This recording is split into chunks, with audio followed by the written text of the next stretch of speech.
രഞ്ജി ട്രോഫിയിൽ കേരളത്തിന്റെ ഒന്നാം ഇന്നിംഗ്സിൽ ലീഡ് വഴങ്ങി കേരളം. 342 റൺസിന് ഓൾ ഔട്ടായി വിദർഭയ്ക്ക് 37 റൺസിന്റെ ലീഡ്.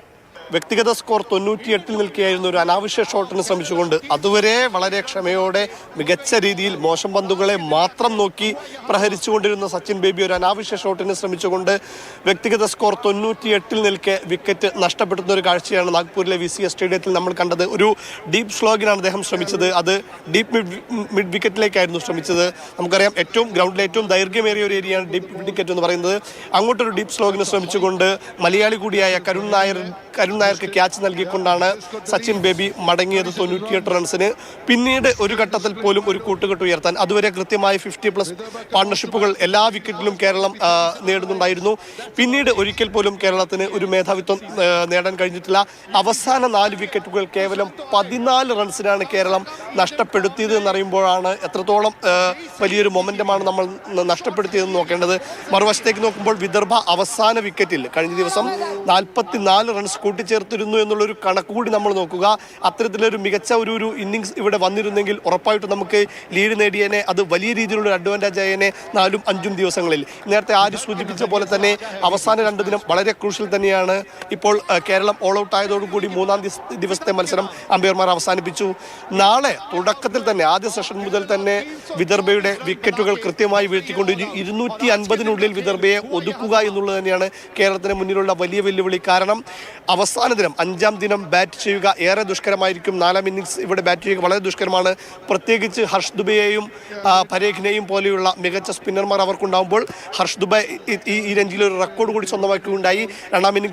ആദ്യ ഇന്നിങ്സിൽ കേരളത്തിന് 3 വിക്കറ്റുകൾ വീഴ്ത്തിക്കൊണ്ട് ആകെ വിക്കറ്റ് നേട്ടം സീസണിൽ 69 അദ്ദേഹം ഉയർത്തി. അങ്ങനെ ഒരു രഞ്ജി സീസണിൽ ഏറ്റവും കൂടുതൽ വിക്കറ്റുകൾ എന്ന വലിയ റെക്കോർഡ് ഹർഷ് ദുബെയ്ക്ക് സ്വന്തമാക്കി. അത്തരത്തിലുള്ള ഹർഷ് ദുബെ അടക്കമുള്ള താരങ്ങളെയാണ് 4-ാം ഇന്നിങ്സിൽ കേരളം നേരിടേണ്ടതുള്ളത്. അതുകൊണ്ട് തന്നെ 4-ാം ദിനം തുടക്കത്തിൽ നാളെ ആദ്യം തന്നെ വിദർഭയുടെ വിക്കറ്റുകൾ കൃത്യമായി വീഴ്ത്തിക്കൊണ്ട് ഒരു 250-നുള്ളിലൊരു സ്കോർ ഉള്ളിൽ അവരെ ഒതുക്കുക എന്നുള്ളത് തന്നെയാണ് കേരളത്തിന് മുന്നിലുള്ള ഏറ്റവും വലിയ വെല്ലുവിളി. ആര്യ ജയേഷ്, ഈ സച്ചിൻ ബേബിക്ക് സെഞ്ചുറി നഷ്ടമായത് ആരാധകരെ ഒന്നടങ്കം നിരാശയിലായിത്തീരുന്നു. അതുകൊണ്ട് തന്നെ നാളെ കേരളയ്ക്ക് വളരെ നിർണായകമായ ഒരു ദിവസം കൂടിയാണല്ലേ? ഉറപ്പായിട്ടും നമ്മളെല്ലാവരും സച്ചിൻ ബേബി 98-ൽ നിന്നപ്പോൾ മീഡിയ റൂമിൽ എല്ലാവരും വളരെ കൂടുതലും മലയാളി ജേർണലിസ്റ്റുകൾ തന്നെയായിരുന്നു വലിയ ആവേശത്തോടെ എഴുന്നേറ്റ് നിൽക്കുകയായിരുന്നു. സച്ചിൻ ബേബിയുടെ ഒരു സെഞ്ചുറി കാണാൻ ഒരു ഗുഡ് ലെവൽ പെർഫോമൻസ് തന്നെയാണ് അദ്ദേഹം നടത്തിയിട്ടുള്ളത്. ആദ്യമായി രഞ്ജി ഫൈനലിലെത്തിയ കേരള ക്യാപ്റ്റൻ തൻ്റെ 100-ാം ഫസ്റ്റ് ക്ലാസ് മത്സരത്തിനിറങ്ങുന്ന ക്യാപ്റ്റൻ അതിലൊരു സെഞ്ചുറി നേടുക എന്ന് പറയുന്നത് അതിലും വലിയ ഭാഗ്യവും അതിലും വലിയ പ്രകടനവും നമുക്കില്ല. അപ്പോൾ അതുകൊണ്ട് തന്നെ എല്ലാവരും വലിയ പ്രതീക്ഷയിൽ നിൽക്കുകയാണ്. ഒരു ഡീപ്പ് സ്ലോഗിന് ശ്രമിച്ചുകൊണ്ട് അനാവശ്യമായ ഷോട്ടിന് ശ്രമിച്ചുകൊണ്ട് ഡീപ്പ് മിഡ് വിക്കറ്റിൽ കരുൺ നായർക്ക് വിക്കറ്റ് നൽകിക്കൊണ്ട് സച്ചിൻ ബേബി മടങ്ങി വിക്കറ്റ് ആയ ശേഷം അദ്ദേഹം ഒരു 2 മിനിറ്റോളം മുട്ടുകുത്തി നിന്നുകൊണ്ട് ഗ്രീസിൽ ബാറ്റ് കുത്തി മുട്ടുകുത്തി ഇങ്ങനെ നിൽക്കുന്ന ഒരു കാഴ്ച നമ്മൾ കണ്ടു. വലിയ വിഷമുള്ളൊരു കാഴ്ച തന്നെയായിരുന്നു. ഡ്രസ്സിംഗ് റൂമിലേക്ക് നോക്കുമ്പോൾ പരിശീലകൻ അമയ് ഖുറേസിയ കേരള താരങ്ങൾ ഒന്നടങ്കം നിരാശയോടെ തലയിൽ കൈവച്ച് നിൽക്കുന്നൊരു കാഴ്ച നമ്മൾ കണ്ടു. അപ്പോൾ അത്തരത്തിൽ വലിയൊരു മൊമെന്റ് തന്നെയായിരുന്നു. കാരണം സച്ചിൻ സെഞ്ചുറി അടിച്ചിരുന്നെങ്കിൽ തീർച്ചയായിട്ടും കേരളം ഒരു ഡ്രൈവിംഗ് സീറ്റിലായേനെ. അതുവരെ മികച്ച കോൺഫിഡൻസോടുകൂടി തന്നെയായിരുന്നു ജലജ് സക്സേന സച്ചിനൊപ്പം നിന്നിരുന്നത്. പിന്നീട് സക്സേനയ്ക്ക് കോൺഫിഡൻസ് നഷ്ടമായി. ഏതൻ ആപ്പിൾ ടോമിനൊപ്പം വലിയ കൂട്ടുകെട്ട് അദ്ദേഹത്തിന് ഉയർത്താൻ കഴിഞ്ഞില്ല.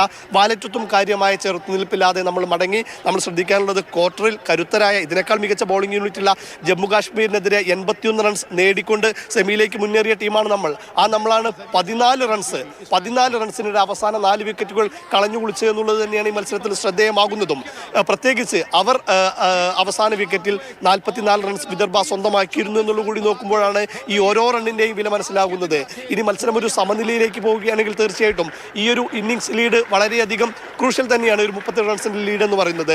പക്ഷേ അതിനുള്ള സാധ്യതയില്ല എന്നുള്ളതാണ് നമ്മൾ ഇവിടെ നിന്ന് വിലയിരുത്തുമ്പോൾ മനസ്സിലാവുന്നത്. കാരണം 2 ദിവസത്തിനകം തന്നെ ഫലം ഉറപ്പായിട്ടും വരും. അത്തരത്തിൽ സ്പിന്നിനെ അകമഴിഞ്ഞ് തുറക്കുന്ന പിച്ചായി മാറിക്കഴിഞ്ഞു. 2 ടീമിലും മികച്ച സ്പിന്നർമാരുണ്ട് എന്നുള്ളത് ഉറപ്പായിട്ടും നമുക്ക് നാളെ പ്രതീക്ഷ ഒളിപ്പിക്കാനുള്ള ഒരു ഘടകം അത് തന്നെയാണ്. ജലജ് സക്സേനയും ആദിത്യ സർവാദിയും അക്ഷയ് ചന്ദ്രനും അടക്കമുള്ള ക്വാളിറ്റി സ്പിന്നർമാർ നമുക്കുണ്ട്. അവരെ ഏറ്റവും ചെറിയൊരു സ്കോറിന് എറിഞ്ഞിടുക എന്നുള്ളതാണ് നാളത്തെ കേരളത്തിന്റെ പ്രഥമ പരിഗണന എന്നുള്ളത്. ശരി ജയേഷ്, ക്വാർട്ടർ ഫൈനലിലേക്ക് എത്തിയത് 2 റണ്ണിന്റെ വില എറിഞ്ഞാണ് സെമിയിലേക്ക് എത്തിയത്. 100-ാം ഫസ്റ്റ് ക്ലാസ് മത്സരമായിരുന്നു സച്ചിൻ ബേബിയുടേത്. 100 അടിക്കും സെഞ്ചുറി എടുക്കുമെന്ന പ്രതീക്ഷ നമുക്ക് ഓരോരുത്തർക്കും ഉണ്ടായിരുന്നു. പക്ഷേ 98-ൽ വീണുപോയി. പക്ഷേ പ്രതീക്ഷ അവസാനിക്കുന്നില്ല. ഇനിയും 2 ദിവസം കൂടി നമ്മുടെ മുന്നിലുണ്ട്. തിരിച്ചു വരിക തന്നെ ചെയ്യും കേരളം.